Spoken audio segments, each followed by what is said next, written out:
Hi hello everyone, welcome back to my YouTube channel. ഇന്ന് ഞാൻ പ്രോഗ്രാമിന് വേണ്ടിയിട്ട് ഗുജറാത്തിൽ പോവാണ്. അപ്പോൾ തലേദിവസം തന്നെ പാക്കൊക്കെ ചെയ്ത് വെച്ചു. പിറ്റേ ദിവസം വെളുപ്പിനെ 5:30 ആയപ്പോൾ ഇറങ്ങി കേട്ടോ. നല്ല മഞ്ഞുണ്ടായിരുന്നു. പോകുന്ന വഴി നമ്മളൊരു ചൂട് ചായയൊക്കെ കുടിച്ചു. പിന്നെ സുനിലേട്ടൻ്റെ ഈ വേഷത്തിൽ എന്തെങ്കിലും ഒരു പന്തികേടുണ്ടോ എന്ന് നിങ്ങൾ കമൻറ്റ് ചെയ്യൂ കേട്ടോ. അപ്പോൾ ഞാൻ നോക്കിയപ്പോൾ സുനിലേട്ടൻ്റെ പുറകെ ഒരു ചേച്ചിയും വന്ന് നിൽക്കുന്നു. അതേ സെയിം കളർ, മൊത്തത്തിലൊരു മഞ്ഞ കളർ. അപ്പം ഞാൻ വീഡിയോ എടുത്തതാണ്. ഈ ചായ കുടിയൊക്കെ കഴിഞ്ഞ് നമ്മൾ എയർപോർട്ടിലേക്ക് യാത്ര തിരിച്ച് എയർപോർട്ട് എത്താറായപ്പോഴാണ് നമ്മുടെ പ്രോഗ്രാം ഡയറക്ടർ സന്തോഷ് മാഹിച്ചേട്ടൻ പറയുന്നത് നമ്മൾ പോകുന്ന ഇൻഡിഗോ ഫ്ലൈറ്റ് ക്യാൻസലായെന്ന്. ഇൻഡിഗോയുടെ പ്രശ്നങ്ങൾ നടക്കുന്ന ആ വെരി ഫസ്റ്റ് ഡേ ആണ് നമ്മുടെ ഈ ട്രിപ്പ് കേട്ടോ. ഇതറിഞ്ഞപ്പോൾ എന്ത് ചെയ്യണം എന്ന് അറിയാൻ മേലാതായിപ്പോയി കേട്ടോ നമുക്ക്. പിന്നെ ഞങ്ങളോട് വെയിറ്റ് ചെയ്യാൻ പറഞ്ഞു വേറെ ഫ്ലൈറ്റ് ഉണ്ടോ എന്ന് നോക്കാനായിട്ട്. അപ്പം നമ്മൾ എയർപോർട്ടിനകത്ത് തന്നെയുള്ള സൽക്കാരയിൽ കയറി ബ്രേക്ക്ഫാസ്റ്റ് കഴിച്ച് വെയിറ്റ് ചെയ്യാമെന്ന് വിചാരിച്ചു. ഗൈസ്, നമ്മളുടെ ഫ്ലൈറ്റ് ക്യാൻസലാണ്. ഇൻഡിഗോ ഫ്ലൈറ്റ് ആയിരുന്നു. ഇൻഡിഗോ ഫ്ലൈറ്റ്സ് എല്ലാം തന്നെ ക്യാൻസലാണ്. അപ്പം നമുക്ക് നമ്മുടെ സ്പോൺസേഴ്സ് വേറെ ഫ്ലൈറ്റ് നോക്കുന്നുണ്ട്. ബുക്ക് ചെയ്തിട്ട് വിളിച്ച് പറയാമെന്നാണ് പറഞ്ഞിരിക്കുന്നത്. മീൻവൈൽ നമ്മളിവിടെ സൽക്കാരയിൽ കയറി ഫുഡ് കഴിച്ചു. എയർപോർട്ടിൻ്റെ അവിടെയുള്ള സൽക്കാരയിൽ കയറി ഫുഡ് കഴിച്ചു. അങ്ങനെ കുറച്ച് നേരത്തെ കാത്തിരിപ്പിന് ശേഷം നമുക്ക് 3:40 എയർ ഇന്ത്യ ഫ്ലൈറ്റ് ബുക്ക് ചെയ്തു എന്ന് വിളിച്ചു പറഞ്ഞു. നമ്മുടെ വീട്ടിൽ നിന്ന് ഓൾറെഡി 1 മണിക്കൂർ ട്രാവൽ ചെയ്ത് വന്നിട്ടുള്ളത് കൊണ്ട് നമ്മൾ തിരിച്ചു പോകാൻ നിന്നില്ല. പിന്നെയും അങ്ങോട്ടും ഇങ്ങോട്ടും 2 മണിക്കൂർ പോകുന്നത് കൊണ്ട് അപ്പോൾ ഒരു 3-3.5 മണിക്കൂർ പോസ്റ്റ് ഉള്ളത് നമ്മൾ സിനിമ കണ്ട് തീർക്കാമെന്ന് വിചാരിച്ചു. ഞങ്ങളപ്പം കളങ്കാവൽ എന്ന് പറയുന്ന സിനിമ കാണാൻ കയറാമെന്ന് വിചാരിച്ചു. കാരണം എന്തായാലും ഫ്ലൈറ്റ് 3:40 അപ്പം നമുക്ക് അവിടെ 1 മണിയാകുമ്പോൾ റിപ്പോർട്ട് ചെയ്യണം. അപ്പോൾ അതുവരെ ടൈമുണ്ട്. അപ്പം നമ്മൾ 10:30 ഷോ ബുക്ക് ചെയ്തു. എന്നിട്ട് നേരെ തിയേറ്ററിലേക്ക് വന്നിരിക്കുകയാണ്.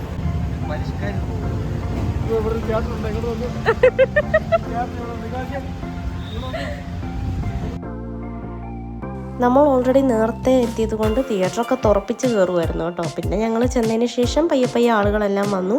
പടത്തിന് നല്ല ആളുണ്ടായിരുന്നു കേട്ടോ, നിറച്ച ആളായിരുന്നു. And the movie was fantabulous. എല്ലാവരും പോയി കാണുക. മമ്മൂക്കിയൊന്നും ഒരു രക്ഷയില്ല, എല്ലാം അഭിനയിച്ച് വെച്ചിരിക്കുന്നത്. എനിക്കിഷ്ടപ്പെട്ടു കേട്ടോ പടം, നല്ല പടമാണ്. അപ്പോൾ പടമൊക്കെ കഴിഞ്ഞ് നമ്മൾ നേരെ തിരിച്ച് എയർപോർട്ടിലെത്തി. എന്നിട്ട് നമ്മൾ ചെക്ക് ഇൻ ചെയ്യാൻ പോവുകയാണ് കേട്ടോ.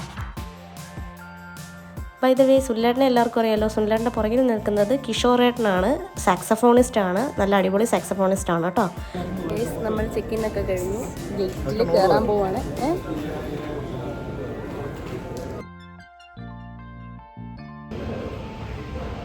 അങ്ങനെ നമ്മൾ ഫ്ലൈറ്റിൽ കയറി. ഫ്ലൈറ്റ് ടേക്ക് ഓഫ് ആയിട്ടില്ല, നമ്മൾ കയറി ഇരുന്നു. അപ്പം നമ്മൾ നേരെ Bangalore and then Bangalore to Ahmedabad.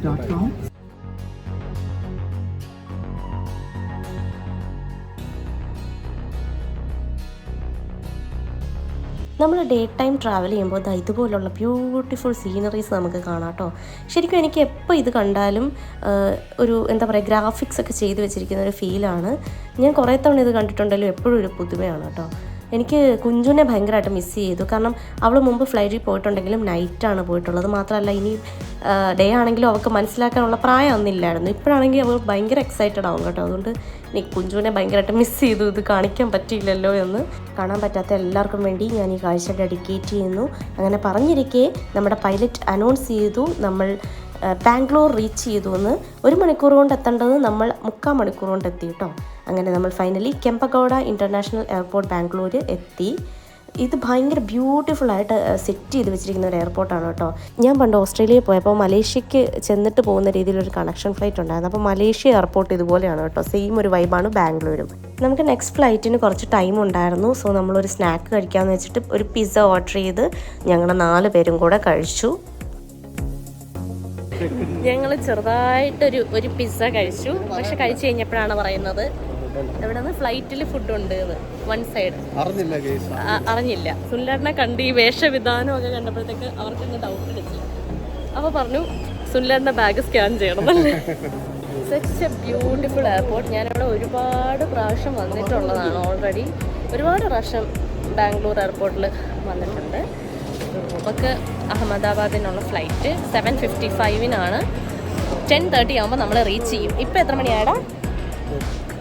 6:15 ആയതേ ഉള്ളൂ ഇപ്പം.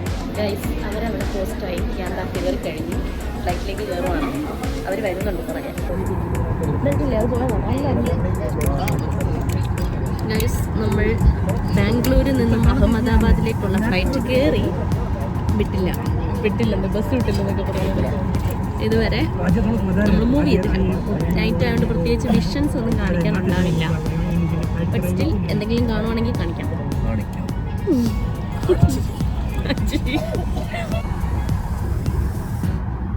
മഞ്ഞത്തൊപ്പി, മഞ്ഞ ടീഷർട്ട്. ഞാൻ വളരെ ഫാഷനായിട്ടുള്ള ഡ്രസ് ഇട്ടു, പക്ഷെ ഇവര് ഇതുവരെ ആയിട്ടില്ല. ഞങ്ങൾ അത്രയും ഫാഷനിലേക്ക് വളർന്നിട്ടില്ല.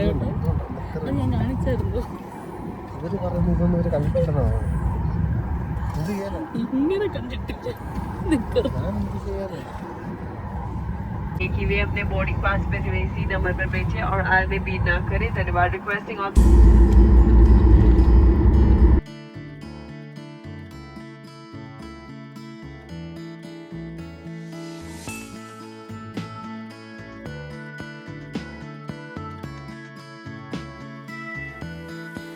നമുക്ക് ഫസ്റ്റ് ഇൻഡിഗോ ഫ്ലൈറ്റ് ആയിരുന്നു. അപ്പോൾ ഡയറക്റ്റ് രാജ്ഘട്ടിനായിരുന്നു.